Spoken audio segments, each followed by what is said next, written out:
السلام عليكم ورحمة الله تعالى وبركاته. الحمد لله نحمده ونستعينه ونستغفره ونؤمن به ونتوكل عليه ونعوذ بالله من شرور أنفسنا ومن سيئات أعمالنا. من يهده الله فلا مضل له ومن يضلله فلا هادي له. وأشهد أن لا إله إلا الله وحده لا شريك له. وأشهد أن محمدًا عبده ورسوله أرسله بالحق بشيرًا ونذيرًا وداعيًا إلى الله بإذنه وسراجًا منيرًا. أما بعد فأعوذ بالله من الشيطان الرجيم. بسم الله الرحمن الرحيم. أفمن كان مؤمنا كمن كان فاسقا لا يستوون. أما الذين آمنوا وعملوا الصالحات فلهم جنات المأوى نزلا بما كانوا يعملون. وأما الذين فسقوا فمأواهم النار كلما أرادوا أن يخرجوا منها أعيدوا فيها وقيل لهم ذوقوا عذاب النار الذي كنتم به تكذبون.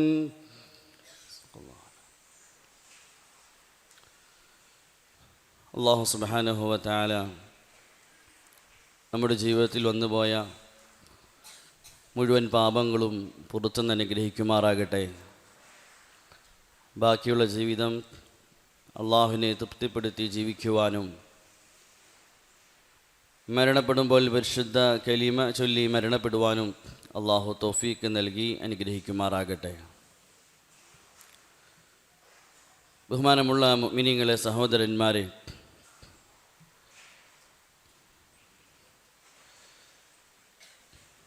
ദുനിയാവിൽ അള്ളാഹു നമുക്ക് നൽകിയിരിക്കുന്ന സമയം അത് വളരെ വേഗത്തിൽ സഞ്ചരിച്ചു കൊണ്ടിരിക്കുകയാണ്. വർഷങ്ങൾ അത് മാസങ്ങളെപ്പോലെ പൂർത്തിയാകുന്നു. ഓരോ മാസവും ആഴ്ചകളെപ്പോലെ പൂർത്തിയാകുന്നു.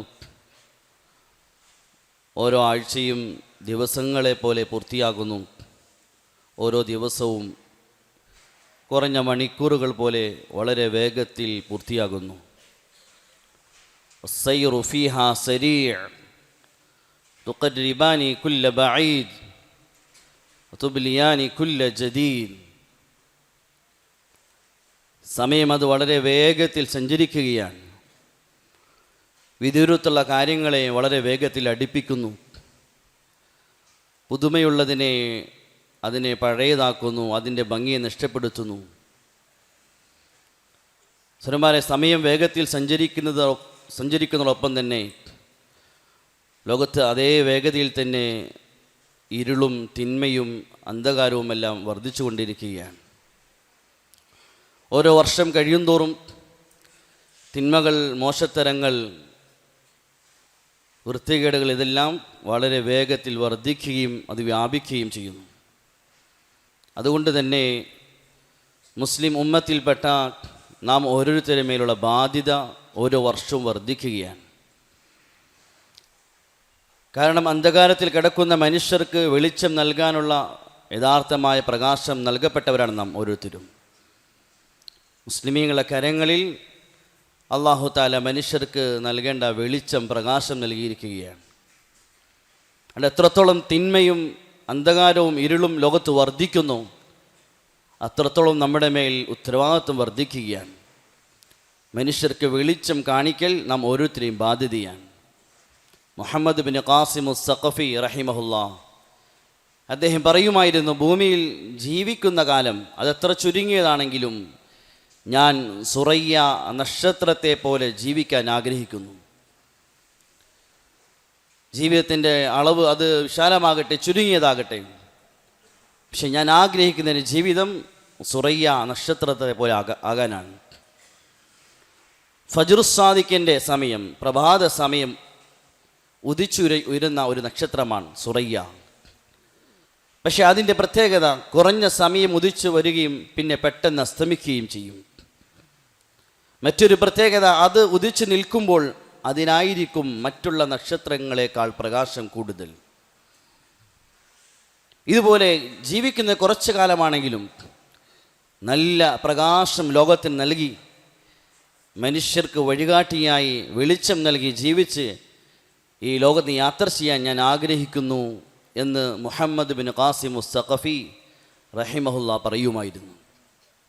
അതുകൊണ്ട് ഇന്ന് ഈ കാലഘട്ടത്തിൽ തിന്മയും ഇരുളുമെല്ലാം വർദ്ധിക്കുന്ന കാലഘട്ടത്തിൽ ഏറ്റവും ആവശ്യമുള്ളത് വെളിച്ചം നൽകാൻ സാധിക്കുന്ന വ്യക്തികളെയാണ്, മുൻഗാമികളെ പോലെ. നമ്മുടെ വർഷം പുതിയ പുതിയ വർഷങ്ങൾ വരുമ്പോൾ ഉമ്മത്തിന് ആവശ്യമുള്ളത് പഴയ വർഷങ്ങളിൽ ജീവിച്ച ചില വ്യക്തികളെ പോലെയുള്ള മനുഷ്യരെയാണ്. കാരണം അവർ ഓരോരുത്തരും ജീവിച്ചിരിക്കുമ്പോൾ ലോകത്തിന് വെളിച്ചം നൽകി. ഇന്ന് മാത്രമല്ല, അവരുടെ മരണശേഷവും ഇന്ന് മനുഷ്യർക്ക് വെളിച്ചം നൽകുന്ന ജീവിതമാണ് അവർ ബാക്കിയാക്കിയിട്ട് യാത്രയായത്. അതുകൊണ്ട് അങ്ങനെയുള്ള വ്യക്തികളെ സ്മരിക്കൽ, നമ്മുടെ മുൻഗാമികളായ ചരിത്ര പുരുഷന്മാരെ, ലോകത്തിന് മാതൃകയായ ചരിത്ര പുരുഷന്മാരെ സ്മരിക്കുകയും അവരെ പോലെ നമ്മുടെ ജീവിതം ആക്കാൻ പരിശ്രമിക്കുകയും ചെയ്യൽ ഇന്നത്തെ ബാധ്യതയാണ്. കാരണം ഇന്ന് നഷ്ടപ്പെട്ടുകൊണ്ടിരിക്കുന്നത് എണ്ണത്തിൻ്റെ കുറവല്ല, മറിച്ച് മുൻഗാമികളെ പോലെയുള്ള വലിയ വലിയ വ്യക്തിത്വങ്ങൾ ഇന്ന് ഉമ്മത്ത് കിട്ടുന്നില്ല.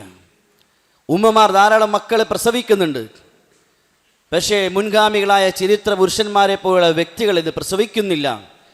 ഇതാണ് ഈ ഉമ്മത്തിന് ഏറ്റവും വലിയ നഷ്ടം. മൗലാന അബുൽ ഹസൻ നദ്വി റഹ്മത്തുള്ളാഹി തആല അലൈഹി അദ്ദേഹം ഒരു ഗ്രന്ഥം എഴുതിയിട്ടുണ്ട്, റിജാലുൽ ഫിക്രി വദ്ദഅവ, നവോത്ഥാന നായകന്മാർ. ഓരോ കാലഘട്ടത്തിലും മുസ്ലിം ഉമ്മത്തിലെ ചില വ്യക്തിത്വങ്ങൾ അവർ വലിയ ചരിത്രം സൃഷ്ടിച്ചു. അങ്ങനത്തെ കുറേ വ്യക്തികളുടെ ചരിത്രം അദ്ദേഹം ക്രോഡീകരിച്ചു. നാം ഓരോരുത്തരും വായിക്കുകയും പരസ്പരം ചർച്ച ചെയ്യുകയും ചെയ്യേണ്ട ഗ്രന്ഥമാണ്. അദ്ദേഹം ആ ഗ്രന്ഥത്തെ അദ്ദേഹം തുടങ്ങിയത് നവോത്ഥാന നായകന്മാർ, ചരിത്രം സൃഷ്ടിച്ച വ്യക്തികൾ എന്ന് എഴുതിയ ഗ്രന്ഥത്തിൻ്റെ തുടക്കത്തിൽ ആദ്യം അദ്ദേഹം കൊണ്ടുവന്ന ചരിത്രം ഉമർ ഉസ്താനി, രണ്ടാം ഉമർ എന്നറിയപ്പെടുന്ന ഉമർ ബിൻ അബ്ദുൽ അസീസ് റഹ്മത്തുള്ളാഹി തആലയുടെ ചരിത്രമാണ്. മുസ്ലിം ഉമ്മത്തിലെ ഓരോ വ്യക്തികളും ഹൃദയത്തിൽ സൂക്ഷിക്കേണ്ട ഒരു ചരിത്ര പുരുഷനാണ് ഉമർ ബിൻ അബ്ദുൽ അസീസ് റഹ്മത്തുള്ളാഹി തആല അലൈഹി. അദ്ദേഹത്തെക്കുറിച്ച് ഇമാം ഷാഫി റഹ്മത്തുള്ളാഹി തആല പറഞ്ഞത് അഞ്ചാമത്തെ ഖലീഫ എന്നാണ്. ഇസ്ലാമിൽ 4 ഖലീഫമാരാണ്, അബൂബക്കർ, ഉമർ, ഉസ്മാൻ, അലി റളിയല്ലാഹു തആല അൻഹും. എന്നാൽ അദ്ദേഹം അഞ്ചാമതായി ഉമർ ബിൻ അബ്ദുൽ അസീസ് അദ്ദേഹം ഖലീഫയാണെന്ന് എണ്ണുകയുണ്ടായി. അത്രയും ഉന്നതമായ വ്യക്തിത്വമാണ്. അനസ് റളിയല്ലാഹു തആല അൻഹു പറയുന്നു, റസൂലുള്ളാഹി സ്വല്ലല്ലാഹു തങ്ങൾക്ക് ശേഷം ഞാൻ ഒരു ഇമാമിൻ്റെ പുറകിൽ നമസ്കരിച്ചപ്പോൾ എനിക്ക് ഏറ്റവും നബിതങ്ങളുടെ നമസ്കാരമായി സാദൃശ്യമായത് ഉമർ ബിൻ അബ്ദുൽ അസീസ് റഹ്മത്തുള്ളാഹി തആല നമസ്കാരമാണ്. നബിതങ്ങളുടെ പുറകിൽ നീ നമസ്കരിക്കുന്നത് പോലെ അത്രയും സാദൃശ്യമുള്ള ഉന്നതമായ ഉയർന്ന നമസ്കാരത്തിൻ്റെ ഉടമയായിരുന്നു ഉമർ ബിൻ അബ്ദുൽ അസീസ് റഹ്മത്തുള്ളാഹി തആല അലൈഹി.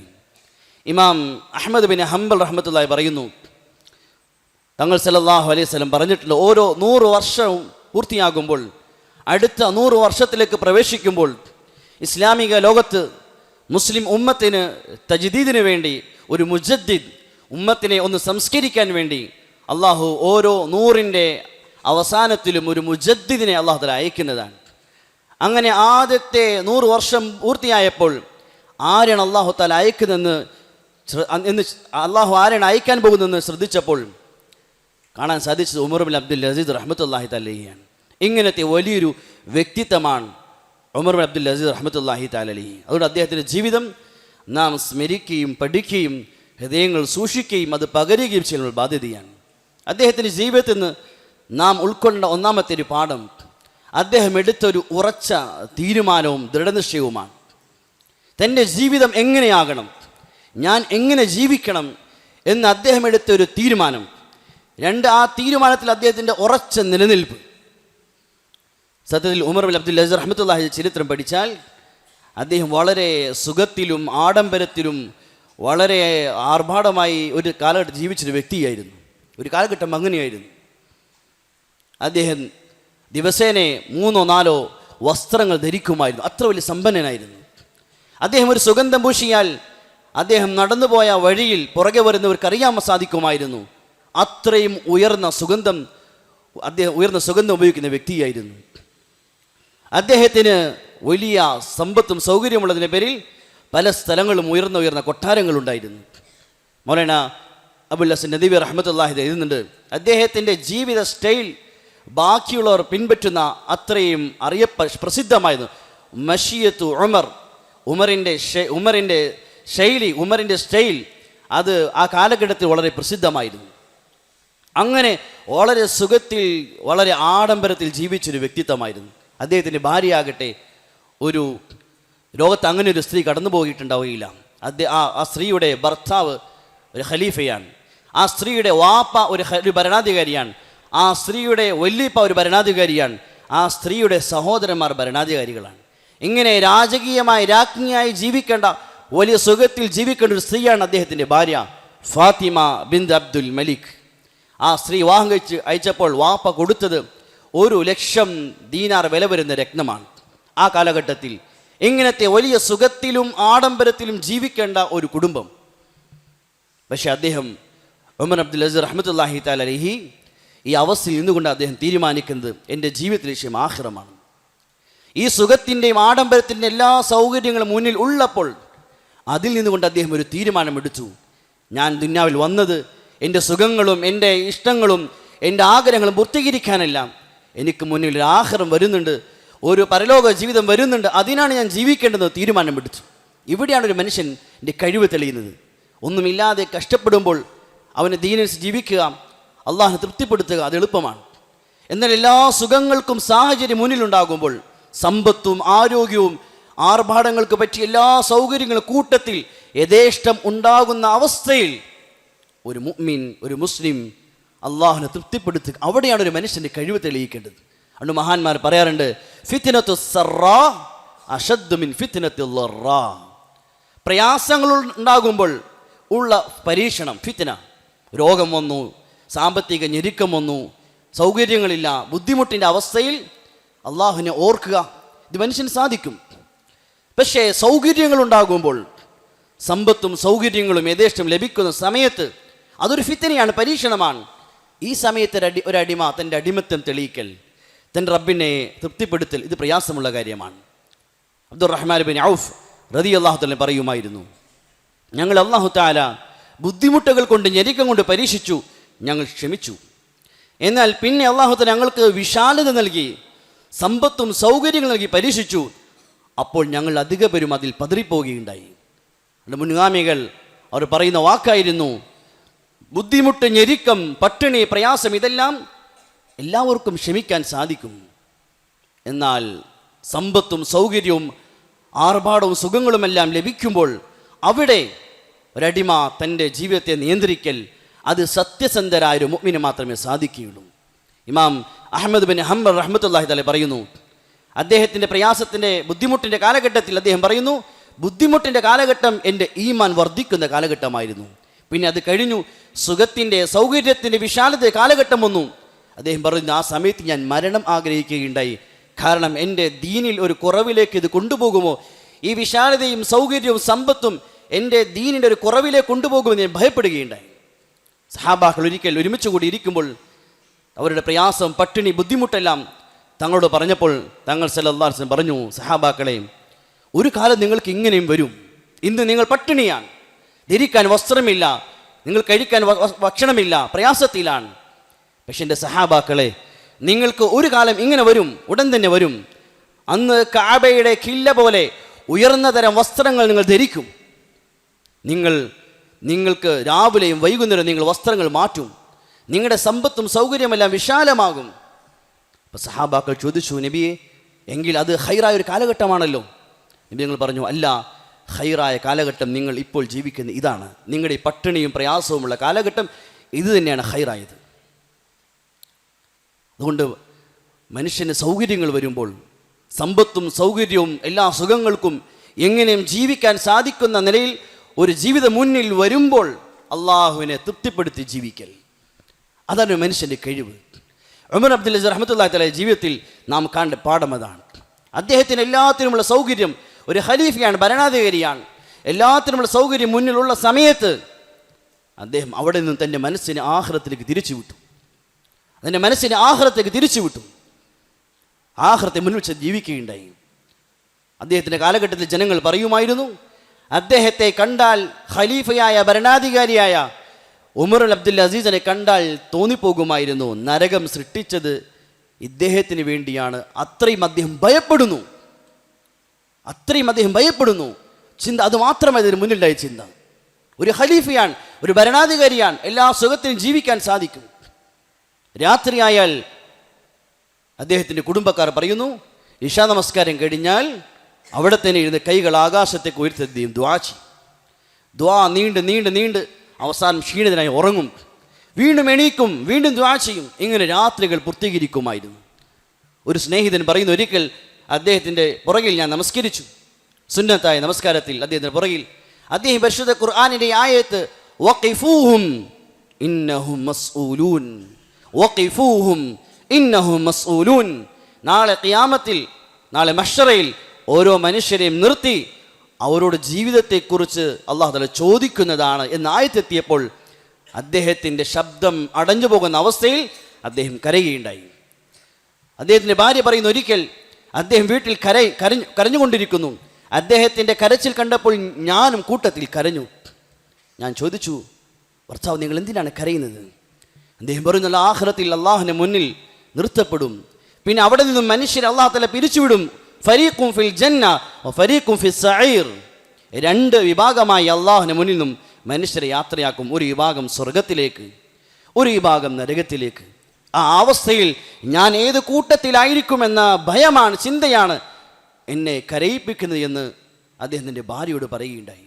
ഒരു രാത്രി നമസ്കാരം കഴിഞ്ഞ് അദ്ദേഹം ഖുർആനിൻ്റെ ആയത്ത് ഓതി, യൗമ യകൂനു നാസു കൽ ഫറാഷിൽ മബ്സൂസ്, നാളത്തെ ദിവസം, മഹ്ശറയുടെ ദിവസം, മനുഷ്യർ ചിന്നിച്ചിതറിയ പാറ്റകളെ പോലെ, പ്രാണികളെ പോലെ മനുഷ്യർ ആകുന്ന ദിവസം. ഈ ആയത്ത് ഓതി അദ്ദേഹം പ്രഭാതം വരെ പൊട്ടി പൊട്ടി കരയുകയുണ്ടായി. സഹോദരന്മാരെ, ഏത് മനുഷ്യനാണ് ഒരു ഖലീഫയായ, എല്ലാ സുഖത്തിനും സൗകര്യത്തിനും എല്ലാം തൻ്റെ കൈകളിൽ ഉള്ള മനുഷ്യൻ തൻ്റെ ആഖിറത്തെ മുന്നിൽ വെച്ച് ജീവിക്കുകയാണ്, താൻ എടുത്ത തീരുമാനത്തിൽ ഉറച്ചു നിൽക്കുകയാണ്? ഉമർ അബ്ദുൽ അസീസ് റഹ്മത്തുള്ളാഹി തആല നമ്മൾ പഠിക്കേണ്ട ഒന്നാമത്തെ പാഠം അതാണ്. തൻ്റെ ജീവിതത്തിൽ ഒരു തീരുമാനമെടുത്താൽ ആ തീരുമാനത്തിൽ നാം ഉറച്ചു നിൽക്കാൻ സാധിക്കണം. ബാക്കി എന്തെല്ലാം സാഹചര്യങ്ങളും ചുറ്റുപാടുകളും എങ്ങനെയാകട്ടെ, തനിക്ക് അടിച്ച് പൊളിച്ച് സുഖത്തിൽ ഏതെങ്കിലും ജീവിക്കാനുള്ള സാഹചര്യം കയ്യിലുണ്ടാകട്ടെ, പക്ഷേ ഇല്ല, എൻ്റെ ജീവിതം ആഖിറത്തിനാണെന്നുള്ള ഒരു ഉറച്ച തീരുമാനമെടുക്കുകയും അതിൽ ഉറച്ചു നിൽക്കുകയും ചെയ്തു. അദ്ദേഹത്തിൻ്റെ ജീവിതത്തിൽ നിന്ന് നാം പഠിക്കേണ്ട പാഠം അതാണ്. അവിടെയാണ് ഒരു മനുഷ്യൻ കഴിവ് തെളിയിക്കേണ്ടത്. രണ്ടാമത് അദ്ദേഹത്തിൻ്റെ ജീവിതത്തിൽ ലാളിത്യമാണ് ഇന്ന് ഉമ്മത്ത് നഷ്ടപ്പെട്ട ഒരു ഉയർന്ന ഗുണമാണ്. മനുഷ്യൻ, നമ്മുടെ മുസ്ലിം ഉമ്മത്ത് സമ്പത്ത് യഥേഷ്ടം തോന്നിയതുപോലെ ചെലവഴിക്കുന്ന കാലഘട്ടം. പ്രത്യേകിച്ച് മുസ്ലിമീങ്ങളുടെ കല്യാണങ്ങൾ ആഡംബരത്തിൻ്റെ സമ്പത്തിൻ്റെ കൊഴുപ്പും കാണിക്കാനുള്ള അവസരങ്ങളായി സമ്പത്ത് പാഴാക്കുന്ന ഈ കാലഘട്ടത്തിൽ സമ്പത്തും സൗകര്യം കയ്യിൽ എല്ലാം ഉണ്ടായിട്ടും ലളിതമായി ജീവിക്കുന്ന വ്യക്തിയെ കാണാം. വളരെ ലളിതമായി ജീവിക്കുന്നു. ഒരു ജുമാ ദിവസം ഖലീഫയാണ്, അദ്ദേഹം ഖുതുബക്ക് എത്താൻ അല്പം താമസിച്ചു. ജനങ്ങൾ അന്വേഷിച്ചു, എന്ത് പറ്റി?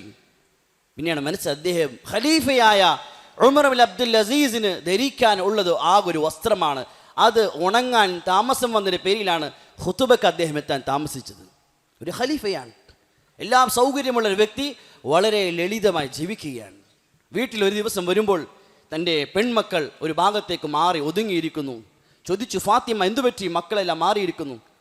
ഇന്ന് വീട്ടിൽ കഴിക്കാൻ ഭക്ഷണമൊന്നും ഉണ്ടായിരുന്നില്ല, ഉള്ളി കൊണ്ടുള്ള ഭക്ഷണമാണ് കഴിച്ചത്. അതിൻ്റെ ദുർഗന്ധം താങ്കൾ വരുമ്പോൾ അടിക്കാതിരിക്കാൻ വേണ്ടി മക്കളെ ഒതുക്കി നിർത്തിയതാണ്. ഒരു ഖലീഫയുടെ, ഭരണാധികാരിയുടെ വീടിൻ്റെ ലാളിത്യമാണ്. സുരമാരെ, നമ്മളോട് പട്ടിണി കിടക്കാനോ സമ്പത്തും സൗകര്യവും ഉണ്ടായിട്ട് നമ്മൾ പട്ടിണി കിടക്കാൻ പറയുന്നില്ല. പക്ഷേ ഈ ചരിത്രമെല്ലാം പറയുന്നത് നാം നമ്മുടെ ജീവിതത്തെ നിയന്ത്രിക്കണം.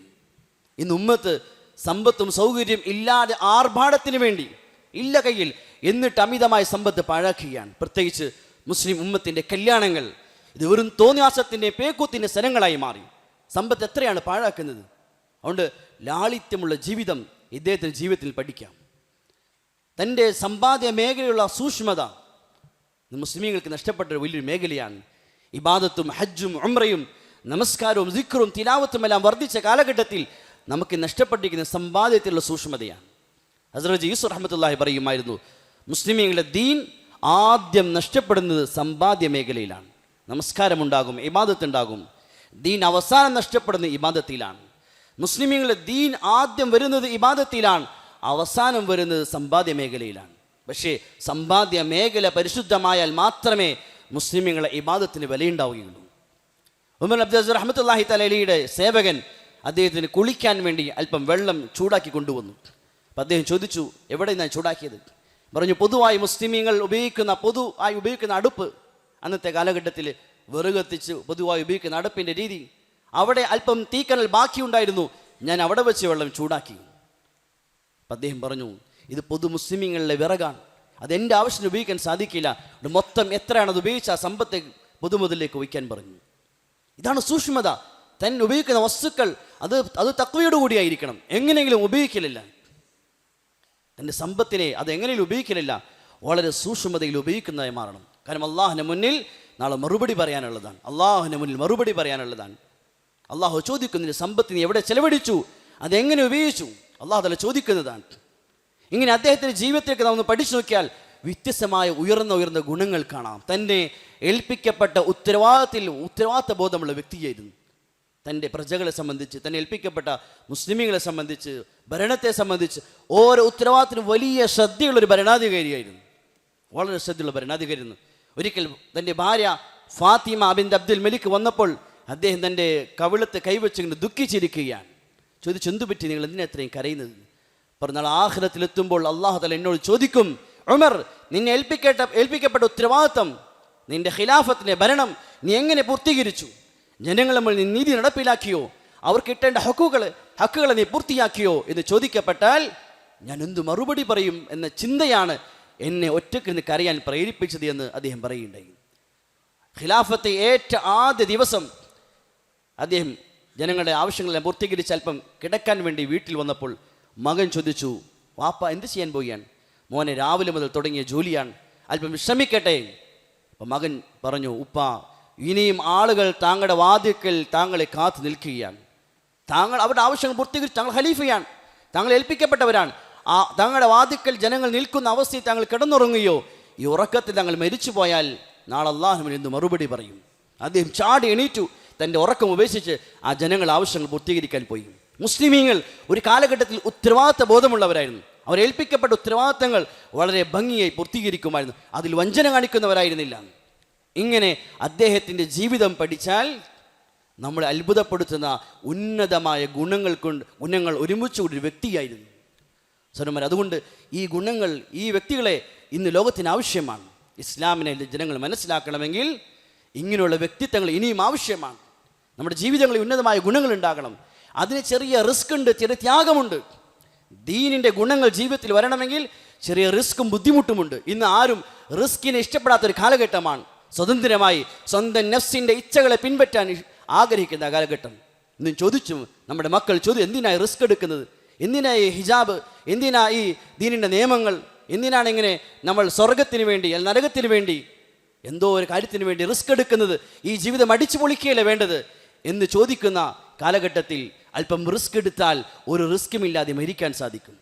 റിസ്ക് എടുക്കുന്നവർക്ക് കിട്ടുന്ന പ്രയോജനം അവരുടെ മരണം ഒരു റിസ്ക്കുമില്ലാത്തതായിരിക്കും, ഒരു ബുദ്ധിമുട്ടില്ലാത്തതായിരിക്കും, റാഹത്തായി മരിക്കാൻ സാധിക്കും.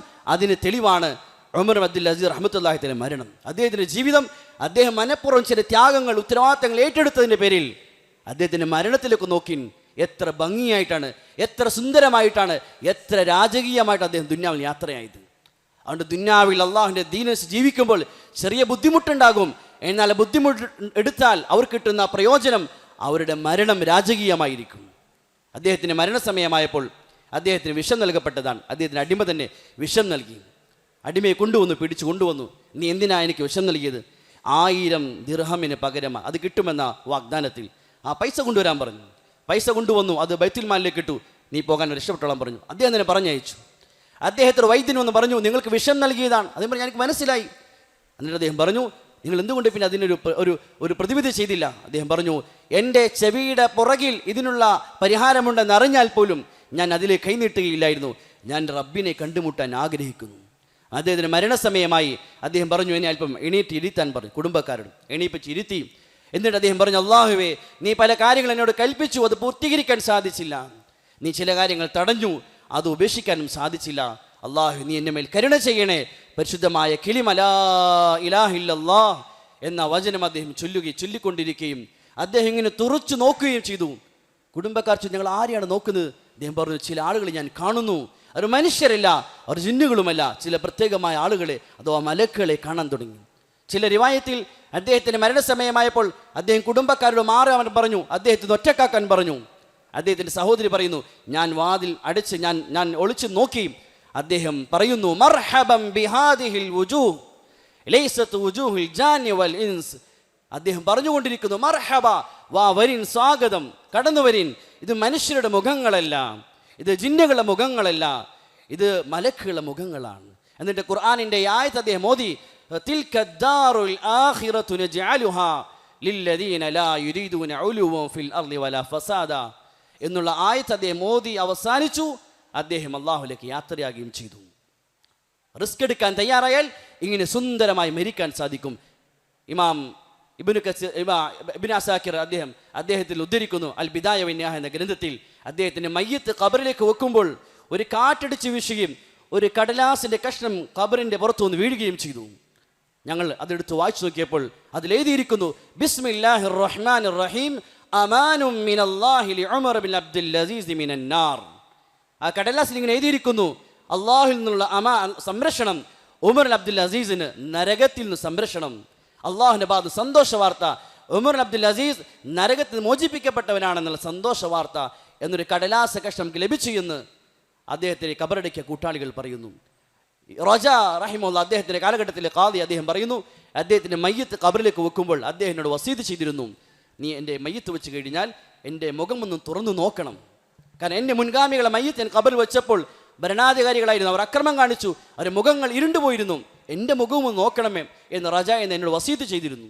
അദ്ദേഹം മയ്യത്ത് കബറിൽ വെച്ച് ഉമർ അബ്ദുൽ അസീസ് റഹ്മത്ത് മുഖമൊന്ന് എടുത്തു നോക്കിയപ്പോൾ, തുറന്നു നോക്കിയപ്പോൾ പ്രകാശിക്കുന്ന സുന്ദരമായ മുഖം. ജീവിതത്തിൽ റിസ്ക് എടുക്കാൻ തയ്യാറായി, ചെറിയ ത്യാഗങ്ങൾ തയ്യാറായി, അള്ളാഹു നിരോധിച്ചതിന് വെടിയാൻ തയ്യാറായി, അള്ളാഹു കൽപ്പിച്ചതിന് പൂർത്തീകരിക്കാൻ തയ്യാറായി. എന്താ പ്രയോജനം? സുന്ദരമായി രാജകീയമായി മരിക്കാൻ സാധിച്ചു. നേരെ മറിച്ച് ദുന്യാവ് ഇത് സ്വതന്ത്രമായി ജീവിക്കേണ്ട സ്ഥലമാണ്, ഇഷ്ടം പോലെ ജീവിക്കാം, ആര് തടയാൻ, ഞാൻ എൻ്റെ ഇഷ്ടം പോലെ ജീവിക്കുമെന്ന് തീരുമാനിക്കുന്നവർ, അവരെ വേർതിരിക്കുന്ന ദിവസം അത് മരണ ദിവസമാണ്. ഫമൻ കാന മുഅ്മിനൻ കമൻ കാന ഫാസിഖൻ ലാ യസ്തവൂൻ. മുഅ്മിനീങ്ങളും ഫാസിഖീങ്ങളും ജീവിതത്തിൽ റിസ്ക് എടുക്കാൻ തയ്യാറാവരും, ദീനിന് വേണ്ടി ത്യാഗം ചെയ്യാൻ തയ്യാറാവരും, സ്വതന്ത്രമായി തോന്നിയ പോലെ ജീവിച്ചവരും രണ്ടുപേരും വേർതിരിയും. അഫമൻ കാന മുഅ്മിനൻ കമൻ കാന ഫാസിഖൻ ലാ യസ്തവൂൻ. ഒരിക്കലും തുല്യമാവുകയില്ല. തോന്നിയതുപോലെ ജീവിച്ചവരും അള്ളാഹുവിൻ്റെ ദീനിന് വേണ്ടി ജീവിച്ചവരും രണ്ടു കൂട്ടരും ഒരിക്കലും തുല്യമാവുകയില്ല. ഒരുപക്ഷെ മരണത്തിന് മുമ്പ് മനസ്സിലാകണമെന്നില്ല, മരണത്തിൻ്റെ സെക്കൻഡ് മുതൽ ഈ യാഥാർത്ഥ്യം മനസ്സിലാകുന്നതാണ്. അതുകൊണ്ട് മുൻഗാമികളുടെ ചരിത്രം അത് പറയാനുള്ളതല്ല, അത് സ്മരിക്കാനുള്ളതല്ല, അത് ജീവിതത്തിൽ പകർത്താനുള്ളതാണ്. നാം ഓരോരുത്തരും ജീവിതങ്ങൾ അതുപോലെയാക്കി ഓരോ പുതിയ വർഷങ്ങൾ വരുമ്പോഴും നമുക്ക് ആവശ്യം ഇങ്ങനെയുള്ള വ്യക്തിത്വങ്ങളെയാണ്. നാം ഓരോരുത്തരും അതിനുവേണ്ടി പരിശ്രമത്തിലേക്കാണ് തിരിയേണ്ടത്. അള്ളാഹു തആല കാര്യങ്ങൾ മനസ്സിലാക്കി അമൽ ചെയ്യാൻ തൗഫീഖ് ചെയ്യുമാറാകട്ടെ. വആഖിറു ദുആനിൽ അൽഹംദുലില്ലാഹി റബ്ബിൽ ആലമീൻ.